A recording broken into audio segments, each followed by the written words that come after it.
Hello बच्चों।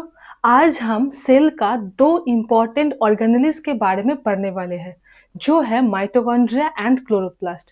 And ये जो दो ऑर्गेनेल्स है ये बोर्ड के लिए भी बहुत इम्पोर्टेंट है, क्योंकि डायग्राम बेस्ड सवाल आते हैं। सो चलो स्टार्ट करते हैं। सबसे पहले हम पढ़ेंगे क्या माइटोकॉन्ड्रिया।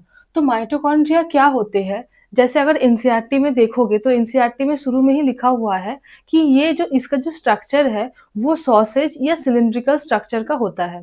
यही मैंने सबसे पहले लिखा इसलिए कि सॉसेज और सिलिंड्रिकल शेप का होता है। देन इसका जो डायमीटर है, डायमीटर कितना होते हैं 0.2 टू 1.0, मतलब एवरेज जो है 0.5 म्यूएम का होता है। देन लेंथ होगा 1.0 टू 4.1 म्यूएम। और सबसे इंपॉर्टेंट चीज, जो माइटोकॉन्ड्रिया है वो डबल मेम्ब्रेन बाउंड स्ट्रक्चर होते हैं। मतलब इसका जो है दो मेम्ब्रेन प्रेजेंट होते हैं, एक आउटर मेम्ब्रेन एंड एक क्या होगा, इनर मेम्ब्रेन। तो मैंने यहाँ पे डायग्राम में भी दिखाया है कि ये हो गया हमारा क्या, पूरा माइटोकॉन्ड्रिया। ये डायग्राम बहुत इंपॉर्टेंट है, क्योंकि बोर्ड में 5 मार्क्स में डायग्राम के साथ जो है एक्सप्लेन करने के लिए आता है। तो सो ये बहुत अच्छे से करना। देन क्या होगा, क्या मतलब बाहर जो प्रेजेंट रहेगा, बाहर वाला जो स्ट्रक्चर है वो क्या होते हैं, वो हमारा आउटर मेम्ब्रेन है। देन इसके अंदर जो स्ट्रक्चर प्रेजेंट होंगे ये क्या होगा, इनर मेम्ब्रेन हो गया। अब आउटर एंड इनर मेम्ब्रेन के बीच में एक स्पेस प्रेजेंट रहते हैं, जैसे मैंने यहाँ पे ऐसे दिखाया दिखाया है, ऐसे ड्रॉ करके दिखाया है। तो ये हमारा क्या होते हैं, ये होता है हमारा इंटर मेम्ब्रेन स्पेस। मतलब ये भी एक मैट्रिक्स, मतलब यहाँ पे भी मैट्रिक्स प्रेजेंट रहते हैं। जैसे क्या होते हैं, सेल मेम्ब्रेन के अंदर वाले साइड में एक मैट्रिक्स प्रेजेंट रहते हैं, तो ये outer membrane and inner membrane के बीच वाला जो स्पेस है, जिसको हम बोलते हैं क्या, इंटर मेम्ब्रेन स्पेस, यहाँ भी मैट्रिक्स प्रेजेंट रहते हैं। ठीक है, ये हो गया हमारा।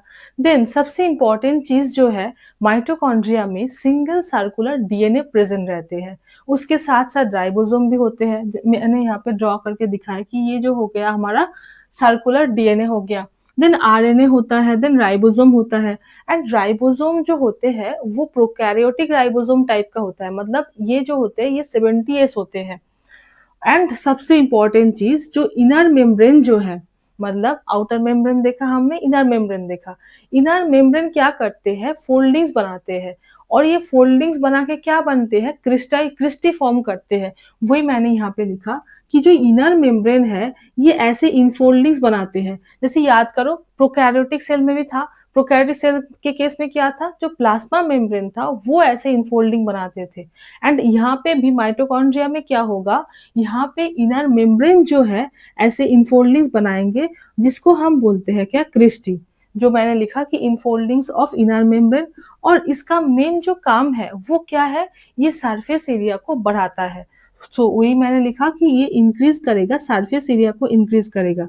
और सबसे इंपॉर्टेंट चीज, जो क्रिस्टाई होते हैं वहां पे बहुत सारे एंजाइमेटिक रिएक्शंस होते हैं, मतलब वहां पे एंजाइम प्रेजेंट रहते हैं जो कि एंजाइमेटिक रिएक्शंस कराता है। सो ये हो गया हमारा। देन और एक इम्पॉर्टेंट चीज ये है कि ये जो है माइटोकॉन्ड्रिया जो है, माइटोकॉन्ड्रिया में क्या था, सर्कुलर डीएनए प्रेजेंट होते हैं, आरएनए प्रेजेंट होते हैं। सो इसमें ये क्या कर सकते हैं, मतलब ये जो है प्रोटीन का सिंथेसिस कर सकते हैं, राइबोसोम भी प्रेजेंट है।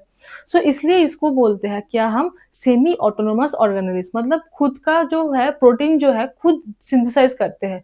अब हम राइबोसोम का फंक्शन तो पढ़े ही थे कि राइबोसोम क्या करते हैं, प्रोटीन का सिंथेसिस करते हैं। तो यहाँ भी राइबोसोम प्रेजेंट है, तो ये क्या करेगा, प्रोटीन का सिंथेसिस करेगा। सो ये बहुत इंपॉर्टेंट है कि जो माइटोकॉन्ड्रिया है, माइटोकॉन्ड्रिया को बोला जाता है क्या, सेमी ऑटोनोमस ऑर्गेनेली। अब एग्जाम में आ जाता है क्या, 2 मार्क्स में आ जाता है, why mitochondria is called the semi autonomous organelles, board में आते हैं। सो वहां पे ये लिखना कि यहाँ जो है सर्कुलर डीएनए प्रेजेंट है, आरएनए प्रेजेंट है एंड राइबोसोम प्रेजेंट होते हैं। and that is the reason it is called the semi-autonomous organelles and it can synthesize its own protein. सो ये हमने देख लिया। वही चीजें मैंने यहाँ पे लिखा है कि जो है single circular DNA molecule present रहते हैं, फ्यू आरएनए मॉलिक्यूल प्रेजेंट रहते हैं एंड उसके साथ साथ जो है 70S राइबोसोम प्रेजेंट रहते हैं। और एक इम्पॉर्टेंट चीज ये है कि माइटोकॉन्ड्रिया जो है, माइटोकॉन्ड्रिया को power house of the cell बोला जाता है। ये भी 2 मार्क्स में आता है कि माइटोकॉन्ड्रिया को power house of the cell क्यों बोला जाता है, क्योंकि ये जो है ये एरोबिक रेस्पिरेशन परफॉर्म करते हैं। एरोबिक रेस्पिरेशन मतलब क्या होता है, जिस रेस्पिरेशन में ऑक्सीजन का यूज होता है। तो ये दो टाइप का रेस्पिरेशन होता है हमारा, एक एरोबिक होता है, एक एनारोबिक होता है। सो इसके बारे में हम डिटेल में रेस्पिरेशन वाले चैप्टर्स में पढ़ते हैं। यहाँ बस ये समझ लो कि जो एरोबिक रेस्पिरेशन होता है मतलब क्या होते हैं, यहाँ पे ऑक्सीजन का यूज करके जो एटीपी का प्रोडक्शन होते हैं वो करते हैं क्या, माइटोकॉन्ड्रिया के थ्रू वो काम होता है। तो वही मैंने यहाँ पे लिखा कि ये जो है साइट ऑफ एरोबिक रेस्पिरेशन, मतलब माइटोकॉन्ड्रिया जो है यहाँ पे क्या होता है, यहाँ पे एरोबिक रेस्पिरेशन होता है एंड उसकी वजह से एटीपी का फॉर्मेशन होता है। अब अगर एनर्जी का प्रोडक्शन होगा तो वो power house of the cell बोला जाएगा। सो इसलिए जो है माइटोकॉन्ड्रिया को बोला जाता है क्या, power house of the cell. Mitochondria जो है ये डिवाइड करते हैं कैसे, ये बाइनरी फिजन के थ्रू डिवाइड करते हैं।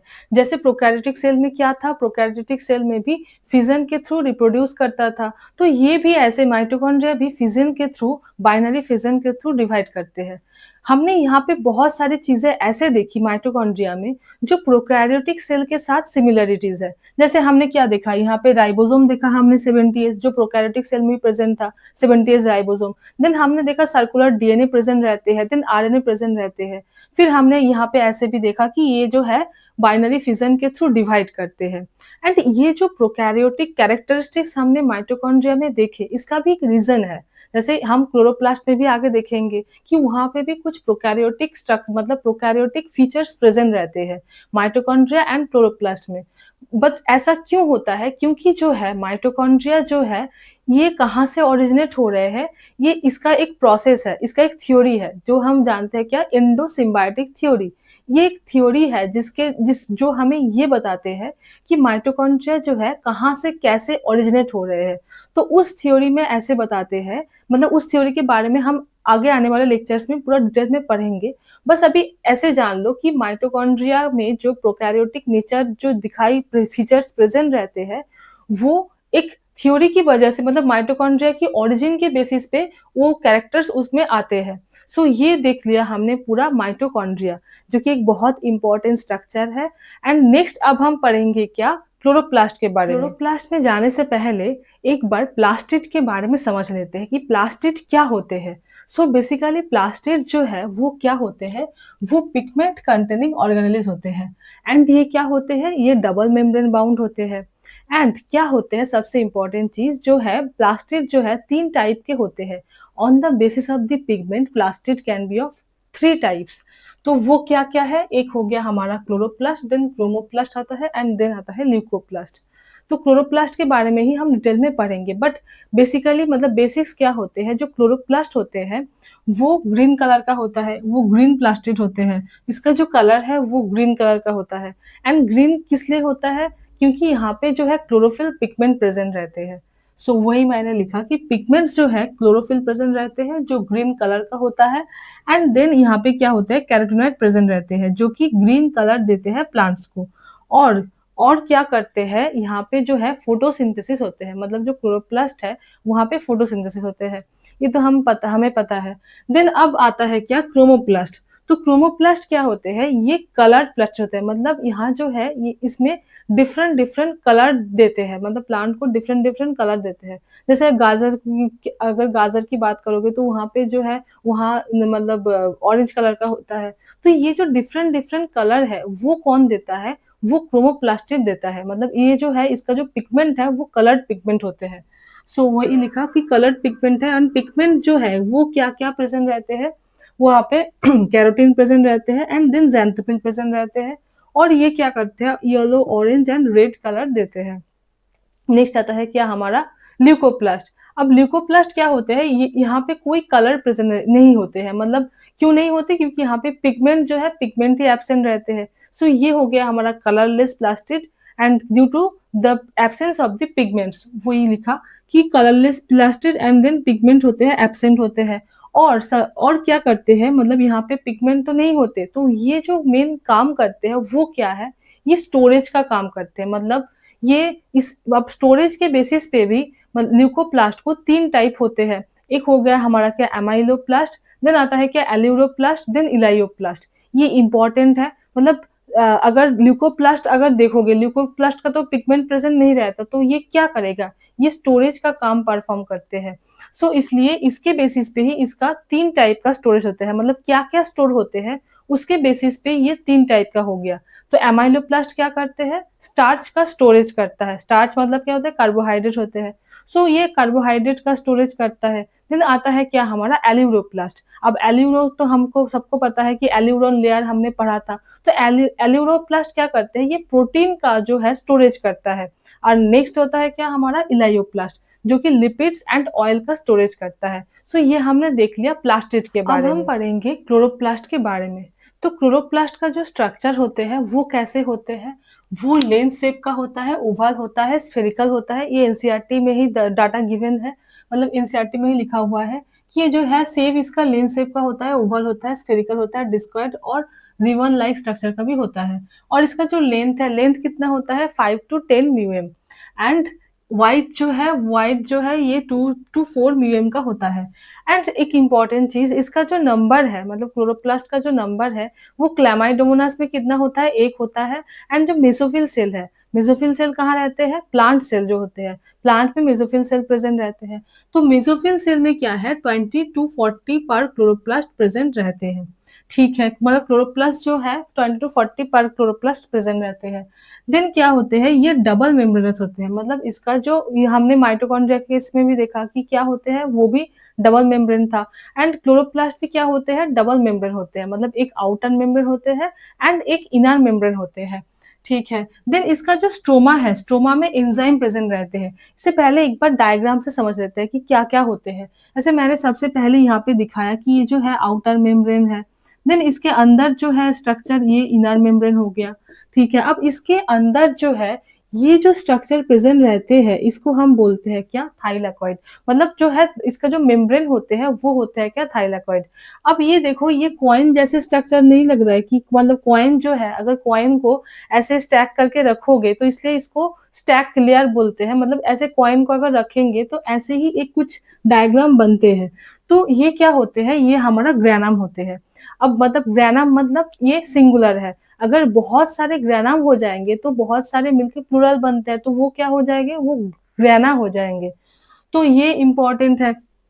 देन क्या है? देन इस ये जो डिफरेंट-डिफरेंट ग्रेनम है, इसको जो कनेक्ट करके रखता है, वो कौन करते हैं? वो स्ट्रोमा लैमेले करता है। अब क्या होते हैं? ये जो थाइलाकॉइड मेम्ब्रेन जो मैंने पहले बोला कि ये क्या होते हैं? ये क्लोरोफिल कंटेनिंग होते हैं। मतलब क्या है? यहाँ पे क्लोरोफिल पिगमेंट प्रेज़ेंट रहते हैं, जिसकी वजह से क्या होता है? फोटोसिंथेसिस होता है। सो ये जो पिगमेंट होते हैं, ये क्या होते हैं? ये क्लोरोफिल पिगमेंट होते हैं, जो कि थाइलाकॉइड मेम्ब्रेन में प्रेज़ेंट रहते हैं। और क्या होते हैं यहाँ पे? और यहाँ पे 70th राइबोसोम प्रेज़ेंट रहते हैं। यहाँ इसके साइटोप्लाज़्म में क्या है? 70th राइबोसोम प्रेज़ेंट रहते हैं, जो हमने माइटोकॉन्ड्रिया के केस में भी देखा था। क्योंकि जो है, ये जो माइटोकॉन्ड्रिया एंड क्लोरोप्लास्ट है, ये दोनों का ओरिजिन जो है प्रोकैरियोटिक सेल से हुआ है। सो इसलिए इसका जो फीचर है, इसलिए इसका फीचर्स प्रोकैरियोटिक सेल से बहुत मिलता-जुलता है। मतलब देखो, यहाँ पे 70th था है और वहाँ भी 70th राइबोसोम था। फिर यहाँ पे सर्कुलर डीएनए प्रेज़ेंट है, तो वहाँ भी प्रेज़ेंट था, प्रोकैरियोटिक सेल की केस बात कर रही हूँ मैं। सो ये एक थ्योरी की वजह से ये होते हैं, मतलब इसका ओरिजिन के बेसिस पे ये प्रेज़ेंट रहते हैं, जिसके बारे में मैंने पहले ही बताया कि एंडोसिम्बायोटिक थ्योरी होता है, जो इस लेक्चर के बाद में ही हम पढ़ेंगे। सो ये हो गया हमारा। देन क्या होते हैं, यहाँ पे सर्कुलर डीएनए प्रेज़ेंट रहते हैं। सो यहाँ पे भी 70th राइबोसोम प्रेज़ेंट है, देन सर्कुलर डीएनए प्रेज़ेंट है। सो ये हमने देख लिया क्या। और हाँ, और एक इम्पोर्टेंट चीज़ जो है, ये जो थाइलाकॉइड मेम्ब्रेन है, इसके अंदर जो स्ट्रक्चर प्रेज़ेंट है, मतलब देखो यहाँ पे खाली पड़ा हुआ है, तो ये जो है, ये क्या होते हैं? ये हमारा ल्यूमेन होता है। सो ये हमने पूरा स्ट्रक्चर के बारे में देख लिया। सो हमने आज माइटोकॉन्ड्रिया एंड क्लोरोप्लास्ट दोनों के बारे में हमने डिटेल में पढ़ लिया। सो ये कंप्लीट हो गया हमारा mitochondria and chloroplast. I hope कि आपको ये समझ में आई है। तो इसका जो नोट्स है, ये तुमको मिल जाएगा कहाँ पे? मेरे टेलीग्राम चैनल पे। सो वो जॉइन कर लेना, जो मैं डिस्क्रिप्शन बॉक्स में दे दूँगी। सो आई होप कि तुम्हें समझ में आई है। अगर समझ में आई है तो कमेंट में बताएँ कि कहाँ कुछ दिक्कत हो रहा है, तो वो भी बताएँ। So thank you so much. पढ़ाई करते रहो and all the very best.